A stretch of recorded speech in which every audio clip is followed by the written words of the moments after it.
Well, hey everybody, welcome to the GI Justin channel. Ooh, big news today, y'all. There's problems in the world when former officials of the U.S. government are talking about how we need to be more like China. For real, bro?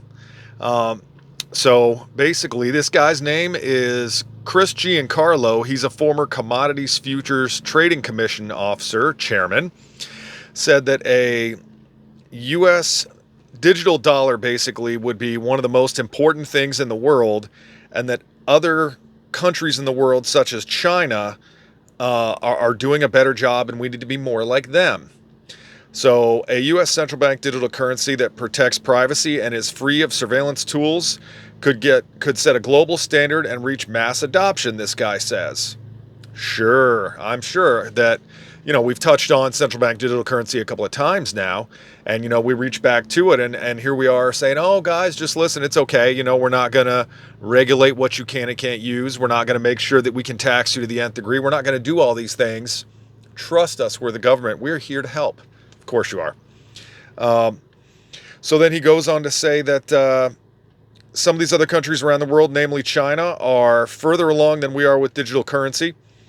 And basically, that it is a very important time in our country because lawmakers on both the state and federal level and both sides of the aisle are fighting too hard to keep CBDC out of the country.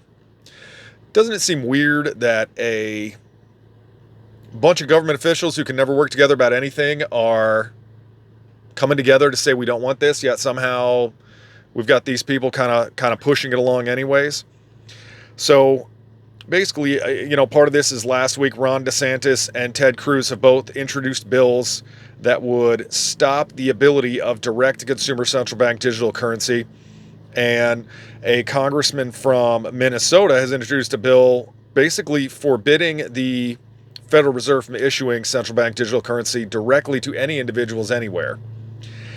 Again, very interesting here that there are all these government officials who are coming out and saying they don't want this and they're against it. But then you've got these people who are working for the government who are coming out and saying, oh, listen, it'll be the gold standard. It will replace the dollar across the entire world. It's the greatest thing in the history of things.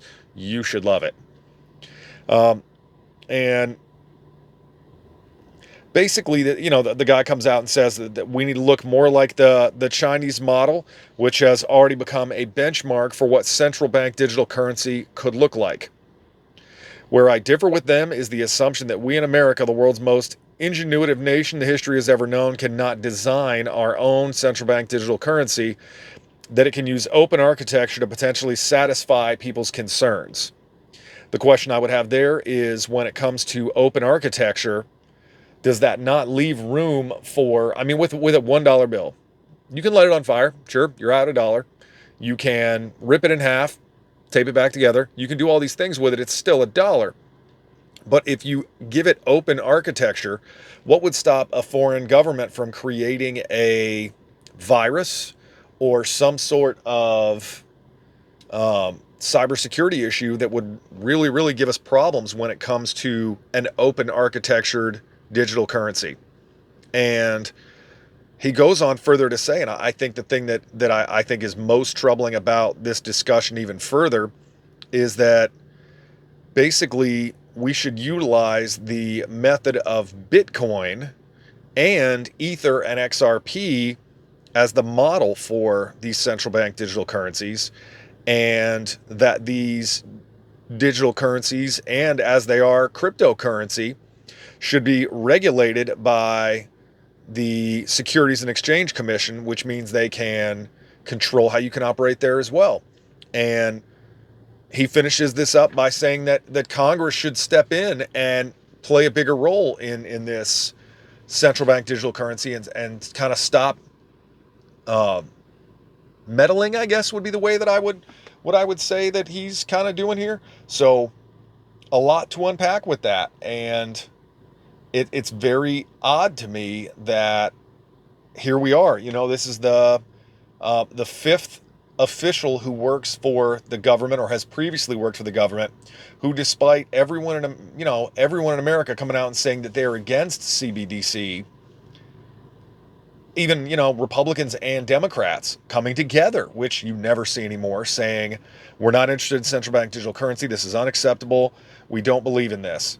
And I think the part of it that has everyone so riled up is it's obviously an attempt at people's freedoms, where you can determine how much I can spend on a particular item. You can determine where I can and can't purchase it. You can determine how much I'm allowed to save.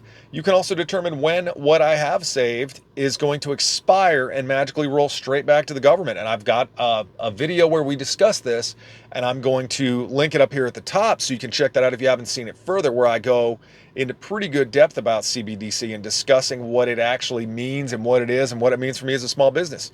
But why is it that none of these so-called financial government officials who are supposed to know so much about these things are the ones who are saying we should be doing it? And why is China the model? Why are we not doing everything we can to ensure that if this is something we're going to do, it is based on the American model? Why are we looking at China? We shouldn't be looking at them for anything. We should be looking purely at America. Anyways, y'all, I just wanted to bring this to y'all's attention today. So thank you guys so much for watching the videos, and thank you so much even further for subscribing. I'm going to put a link down at the bottom. Just click that thing and you'll be good to go. So thank you guys so much for your time today, and have a great day.